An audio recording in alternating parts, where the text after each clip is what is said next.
In today's episode, we'll talk about two interesting stories. In the first one, we see how Vedanta is demerging its business into 5 different entities. And in the second one, we'll see when a country gives loan to another country, it's not always because of economic reasons.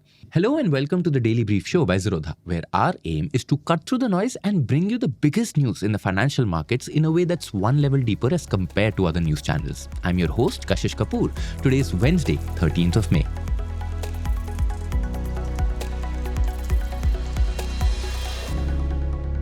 Anil Agarwal spent 2 decades assembling Vedanta into one of India's most diversified resources groups. He has spent the last 2.5 years taking apart the group's crown jewel, Vedanta Limited. On May 1st, the process finally completed. Vedanta Limited was broken into 5 separate listed companies. That's Vedanta Aluminium, Vedanta Oil and Gas, Vedanta Power, Vedanta Iron and Steel, and the residual Vedanta Limited that keeps the group's stake in Hindustan Zinc and few smaller businesses. By the end of June, all 4 new entities will start trading on the Indian exchanges. This marks one of the largest corporate restructurings in Indian history. The group's sheer scale beggars belief. It's one of India's largest commodity producers. It controls roughly half of India's primary aluminium market, runs India's largest integrated zinc and silver businesses through its majority stake in Hindustan Zinc, and is one of country's largest private upstream oil and gas player through KN India. It also has substantial copper, iron ore and steel exposure rounding out its portfolio. All of this is controlled through a holding company in London. On April 29, 2 days before the demerger took effect, the combined Vedanta Limited delivered its last ever set of quarterly results. A swan song for the mining giant. Starting numbers were some of the best it has ever posted. Revenues up 29%, net profit up 89%, EBITDA margin coming to a record 44%, and leverage at its lowest level in 14 quarters. But that chapter is now closed. A new era lies ahead. Why did Vedanta decide to take this monumental decision? What happens when its 5 businesses head into their independent lives? Let's dive in. Anil Agarwal was a 19-year-old in mid-1970s when he moved from Patna to Mumbai, dropping out of school to trade scrap metal. He started the company that would become Vedanta in 1976 when he bought a small enameled copper manufacturer called Shamsher Sterling Corporation. A decade later, he founded a new company, Sterlite Industries, to make telephone cables. Sterlite expanded into copper and aluminium through the 1990s, building India's first private sector copper smelter at Tuticorin in 1993, then reviving the defunct Madras Aluminium Company in 1995. Anil Agarwal, during early days of his business, it was in this established multi-metal firm that Sterlite walked into the Vajpayee government's privatization program in 2001. The central government was then trying to sell stakes in 2 of its largest resources companies. Sterlite bought into both. It picked up a 51% controlling stake in Balco, that's Bharat Aluminium Company, and a 26% stake in Hindustan Zinc, which it later expanded into a majority. Both deals were controversial, with political critics disputing the valuation for years. In fact, the Hindustan Zinc divestment is still being heard in the court more than 2 decades hence. Sitting above these was Vedanta Resources PLC, the London-based holding company through which Agarwal controls the group. Going through London made sense back then. India's capital markets weren't deep enough to fund a multi-commodity resources business. The LSE, on the other hand, had an entire framework for a company like Vedanta. Specialist resources analysts, the FTSE Mining Index, and an institutional capital base interested in emerging market commodity bets. And so, Vedanta Resources listed there in December 2003 in the exchange's second largest IPO that year. That money went into major acquisitions like Zambia's Konkola copper mines or the iron ore mines in Sesa, Goa. But the group's most transformative was its $9 billion acquisition of KN India from KN Energy. By 2013, the whole portfolio was rolled together as Sesa Sterlite, which was renamed Vedanta Limited in 2015. But the KN India deal was also a curse. Roughly half of it was funded by acquisition debt, which was hard to shake off. It was the origin of the most debt Vedanta still carries, an inheritance that has been rolled over and refinanced through international bond markets ever since. By 2018, meanwhile, the rationale for London listing had run out. The stock continuously underperformed peers like BHP and Rio Tinto. The LSE compliance burden too was high, and they saw a lot of backlash for the death of 13 protesters in Tamil Nadu. Agarwal took the parent private that October, paying roughly $1 billion in buyout costs. But this only added more debt to the company. All this debt was becoming a problem. From October 2022 onwards, Moody's downgraded Vedanta Resources repeatedly, citing what it called an unsustainable capital structure. Moody's was pointing to a structural problem. The London parent had no operating cash flow of its own. It had been servicing its debt almost entirely from dividends and brand fees paid up by its subsidiaries. Its conglomerate structure was making refinancing much harder. International bond investors looking at the consolidated Vedanta couldn't see how much of the group's cash would actually be available for its parent company's needs. Hundreds of millions were flowing out of the company to meet its debt. The parent was scrambling to refinance. It sold a 4.3% stake in Vedanta Limited for about $500 million in August 2023, raising non-convertible debentures, and spoke to private credit funds about a short-term loan. But the pain won't relent. By September 2023, Moody's had downgraded Vedanta's bonds to Caa3. They were practically speculative junk. Vedanta's structure, it appeared, had ceased to serve its purpose. The parent entity's valuation had been dragged down by a conglomerate discount. Most of its value was tied to Hindustan Zinc alone. The rest of its businesses across aluminium, oil and gas, power, iron and steel, copper were being valued at very little. They could be worth much more as 5 separately listed companies, each of which would attract sector-focused investors. If they were separate, each business would have a cleaner balance sheet than a consolidated entity while distributing the parent's debt service burden across multiple cash flow sources. And so, on September 29, 2023, Vedanta announced its demerger. The demerger has turned every Vedanta Limited share into 5. In addition to their original Vedanta Limited shares, investors will get 1 share each of Vedanta Aluminium, Vedanta Oil and Gas, Vedanta Power, Vedanta Iron and Steel. The 4 new scrips will start trading on the Indian exchanges by the end of June. Underneath this, though, are a variety of decisions on how the group's existing policies and obligations will flow into the newer structure. For one, the London-based parent's debt was pushed down to its subsidiaries. Net of cash, Vedanta Resources owed about $5.5 billion before the merger. Each of the new entities shall now inherit a portion of that. Vedanta Aluminium took the largest piece of $3.5 billion. Vedanta Power took over a chunk borrowed from Power Finance Corporation and REC, secured against its long-term power purchase contracts. The residual business of Vedanta Limited took about $1 billion. Another $200 million was parked at Vedanta Iron and Steel. Now, this structure was meant to match each piece of debt to the cash-generating ability of the inheriting entity. Its cash cow, the aluminium business, with incredible operating margins of 40%, took on the most, especially since it has a clear growth runway with planned increases in smelter capacity. Its power entity has long-dated power purchase contracts with durations of 15 to 25 years and was therefore given long-tenure debt, and so on. The second decision was a change in dividend policy.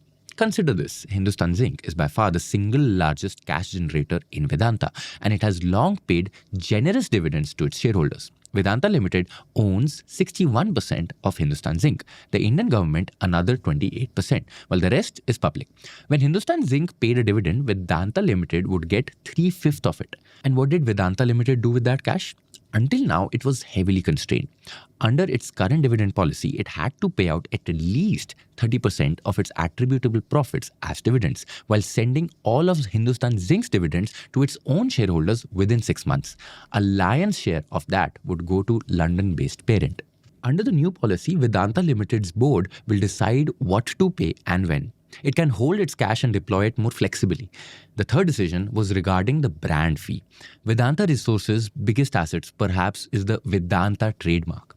Every Vedanta entity pays a percentage of its revenue for the right to use that name, and the rate has crept up every time the London-based parent has faced debt pressure, from 0.75% in 2017 to up to 2% in 2021.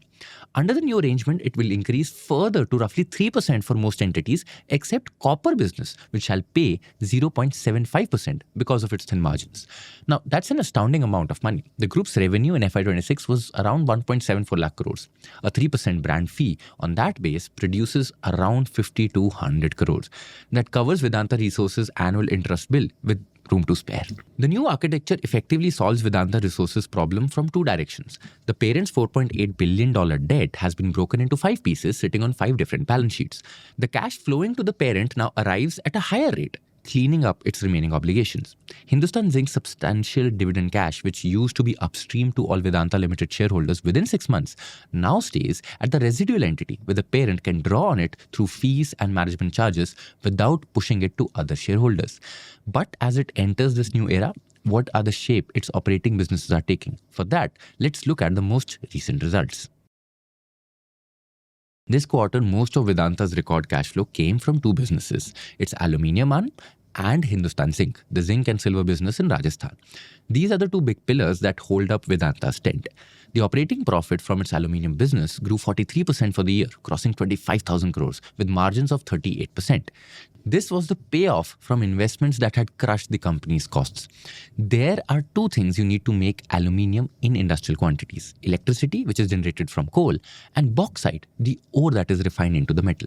Vedanta's aluminium business was spent years acquiring its own coal and bauxite mines, so it doesn't have to buy these raw materials at open market prices. That pushed its cost of producing a ton of aluminium down to $1,752, the lowest in 5 years. Meanwhile, Hindustan Zinc's annual operating profit came in at around 22,000 crores, up 27% year on year with margins of 56%. This was possible because the cost of producing zinc fell to $959 per ton, the lowest in 5 years. These are remarkable numbers. Few large industrial businesses anywhere have operating profits at more than half their revenue. This business will remain with Vedanta Limited after the demerger, and with the new dividend policy, the entity will get a lot more discretion over it. There's more of a shadow over its remaining entities. Their challenges are significant, and they're heading into independent life with the conglomerate's implicit cushion gone. Vedanta Power, for instance, was reeling from a fatal accident at one of its plants, which killed at least 13 and injured more than 20. The plant, one of the 2 main ones it operates, has been shuttered.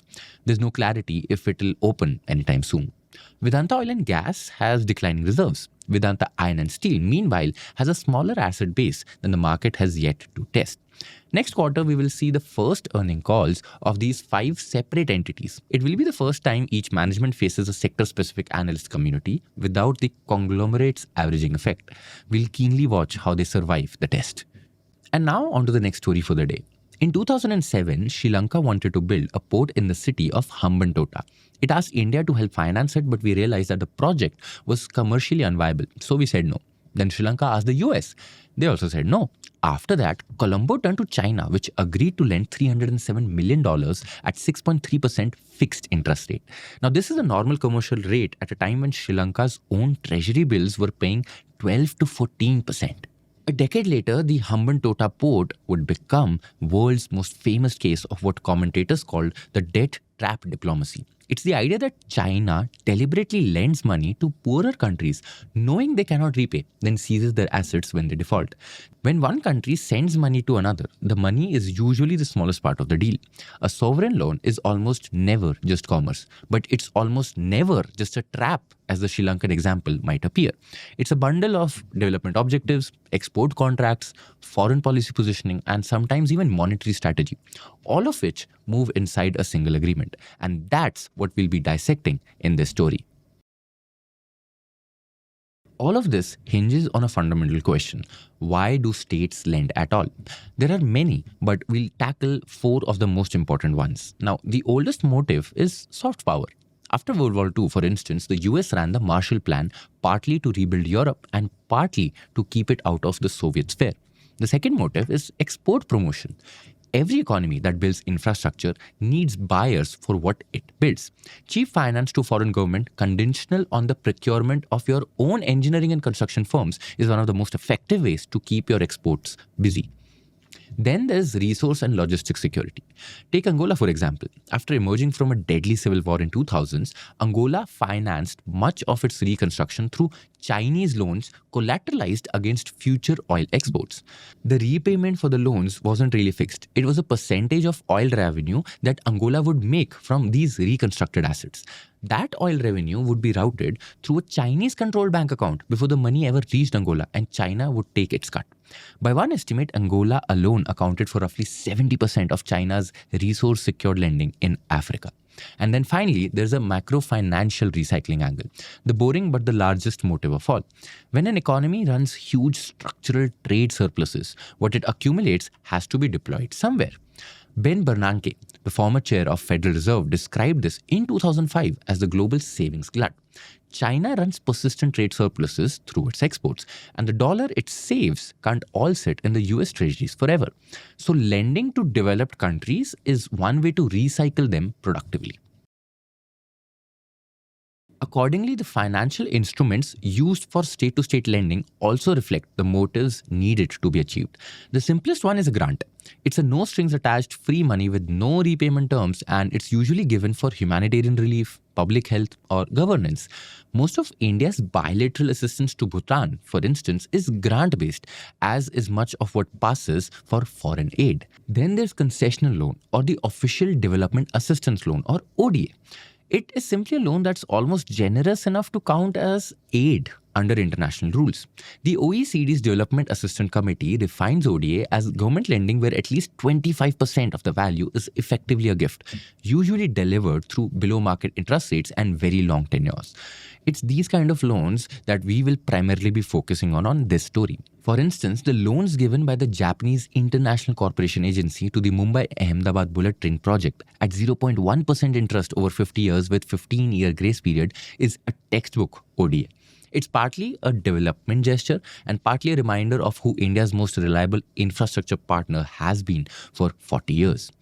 Then there are policy bank loans. State-owned institutions like China Development Bank, China Exim Bank, Japan's JBIC, Germany's KfW, and India's Exim Bank lend at rates closer to commercial benchmarks and take strategic direction from their governments rather than chasing profit. Their signature product is the Tied Export Credit. It's a loan to a foreign government on the condition that the borrower uses the money to buy goods and services from the lender's own firms. For instance, Japan's tied yen loans typically required around 30% of contracts to go to Japanese suppliers. India's line of credit through Exim Bank are more aggressive here, requiring 75% of procurement to come from Indian firms. In many ways, it's just industrial policy with the aid label attached. Most Chinese lending to Africa works the same way. Lastly, you have the central bank swap line, which is emergency liquidity from one central bank to another, a bailout depressed as a monetary operation. Of course, there are also sovereign wealth funds, but their primary instrument of influence is equity rather than debt. The world uses China's example, but almost nothing they're doing today is conceptually new. Japan ran the same ODA model for 30 years. From the 1970s through the early 1990s, Japan built a sovereign finance machine combining ODA loans, policy bank lending, and tied the procurement that funneled the work back to Japanese engineering firms. By 1989, Japan was the world's largest aid donor. Indonesia, Philippines, and Vietnam absorbed massive amounts of Japanese capital, and Japanese firms built much of the region's modern infrastructure on the back of it. China arrived with the same model in the 2000s, but with three things it had way more of than Japan did. First was capital. China's savings rate hovered near 45% of GDP for 2 decades, nearly double the rich world average, generating massive surpluses with nowhere to go at home. Second was idle factories. In the wake of 2008 crisis, China had issued a massive stimulus, which contributed to building far more steel, cement, and construction capacity that the country itself could absorb. Third is its unique political system that could move policy banks, state firms, and sovereign capital in coordinated push.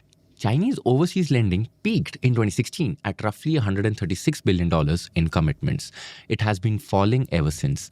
Many of the early signature projects turned out to be commercially weak. The Hambantota didn't generate enough traffic. Kenya's railway project also lost money, and Zambia defaulted on its sovereign debt in 2020. As the projects struggled, Chinese state lenders increasingly found themselves refinancing older loans rather than writing new ones. The composition of Chinese lending has flipped as a result. Aid data describes Beijing as world's largest official debt collector, with rescue lending to distressed sovereign borrowers now outpacing new infrastructure project lending. By the end of 2021, China had run 128 rescue operations across 22 distressed borrowers worth roughly $240 billion. Average penalty interest rates on overdue Chinese loans roughly doubled between 2014-17 period and 2018-21 period. However, beyond the scale, there is one feature that genuinely distinguishes China from the Japanese playbook, and that's the contract design. A 2021 study examined 100 actual Chinese loan contracts across 24 countries and found three features that aren't standard in Japanese, World Bank, or any other sovereign lending arrangement. One, the Chinese contracts contain confidentiality clauses that prevent the borrower from disclosing the loan's terms or, in some cases, even its mere existence. Secondly, the contracts also used escrow accounts controlled by the Chinese. The borrower's commodity export revenues get routed through a Chinese bank account before reaching the borrower's treasury. Lastly, they include clauses that try to keep Chinese debt out of the collective restructuring with other creditors. None of this decisively proves the debt trap thesis, but the contract architecture does mean that Chinese lenders tend to build a system optimized for seniority, which is getting paid first when borrowers run into trouble. That matters a lot when things go wrong. Now, Sri Lanka did go wrong, but not in the way general consensus suggests. The 2022 sovereign default was not caused primarily by Chinese debt. At the time of the default, Sri Lanka owed about $37 billion externally. Roughly 36 to 40% was held by Western bondholders through international sovereign bonds, carrying coupon rates of 5 to 8%. About 19 to 20% was by Chinese creditors, and the rest was a mix of Japan, India, and other bilateral lenders. The trigger for the default was the international bond maturities, not the Chinese loans. Sri Lanka had issued $12.5 billion of bonds through 2010s, when credit looked cheap and rating agencies were much more tolerant. But when COVID collapsed tourism in 2020-21, the country couldn't generate the dollar inflows to roll them over. Yet, the Chinese contracts did complicate the eventual debt restructuring that Sri Lanka needed to pursue to pay the bonds off. Sri Lanka signed restructuring deals with Western bondholders in December 24 and with Japan in March 25, but the talks with China over its remaining $4.75 billion debt are still unresolved. The contracts didn't really cause the default, but they made it fixing it harder and slower and more expensive. The cleanest illustration of this is the Hambantota Port itself. The port couldn't generate enough revenue to service the Chinese loans that built it. So in 2017, Sri Lanka leased it for 99 years to a Chinese state shipping operator, which took a 70% stake in the operating company in exchange for $1.12 billion in cash.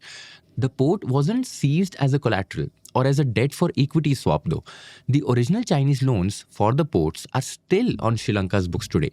What changed hands was the operational control of a failing asset sold to raise dollars for Sri Lanka's other foreign debt.